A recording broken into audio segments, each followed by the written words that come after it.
Mae'n bosib defnyddio'r ffurf index i ddarganfod ail isradd unrhyw rhif sgwâr. Nawr, enghraifft, gadewch ni ystyried yr rhif sgwâr 576.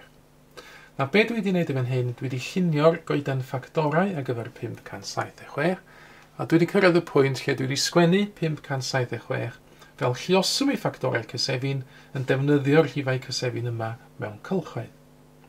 Ac felly, yn y ffurf index, mae 576 yn 2 i'r pŵer 1, 2, 3, 4, 5, 6, a lluosi efo 3 i'r pŵer 1, 2.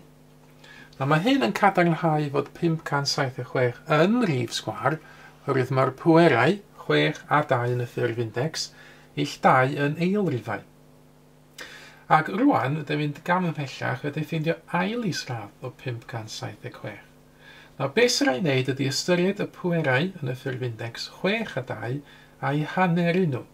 Felly mae 2 pŵer 6 yn newid dod yn 2 pŵer hanner 6, sydd yn 3, a mae 3 pŵer 2 yn newid dod yn 3 pŵer hanner 2, sydd yn 1.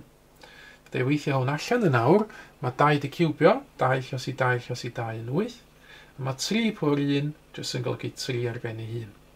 Yna mae 8 lluosi 3 yn 24, felly mae ail isradd 576 yn 24. Fydde wirio hyn ar gyfrifiannell, os dwi'n sgwario 24, mi ddylen ni gael 576 fel atab, a mi ydw i. Cwbl o enghreifftiau eraill yn hyn, dwi wedi sgwennu 144 yn y ffurf index, 2 pŵer 4 lluosi 3 pŵer 2.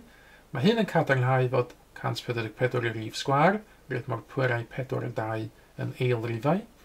Felly fydde mynd ati i ffeindio ail isradd 144, dwi'n hanneru'r pwerau 4 a 2, felly yr ail isradd ydy 2 pŵer 2, lluosi 3 pŵer 1. Mae 2 pŵer 2 yn golygu 2 di sgwario, 2 lluosi 2 sydd yn 4, 3 i pŵer 1 yn golygu just 3 ar ben ei hun, wedyn 4, 3 yn 12. Mae ail isradd 144 yn 12. Wedyn, i orffan, rhif bach mwy fan hyn, 18,225.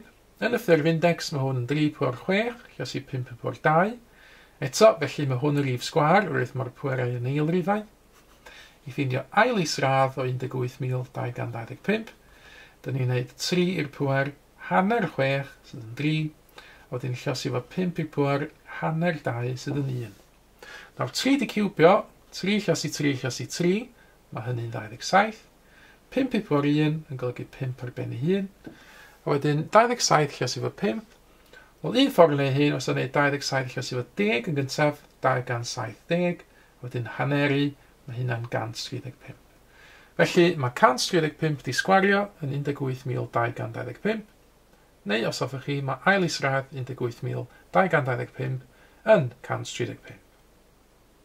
Nawr, ar y sgrin yn awr, mae yna set o ymarferion i chi ceisio.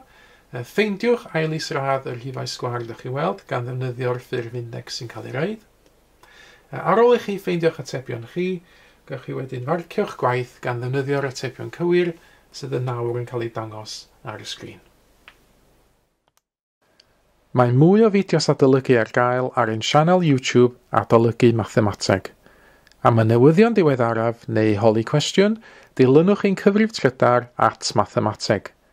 Neu ewch i'n gwefan www.mathemateg.com am fwy o adnoddau adolygu.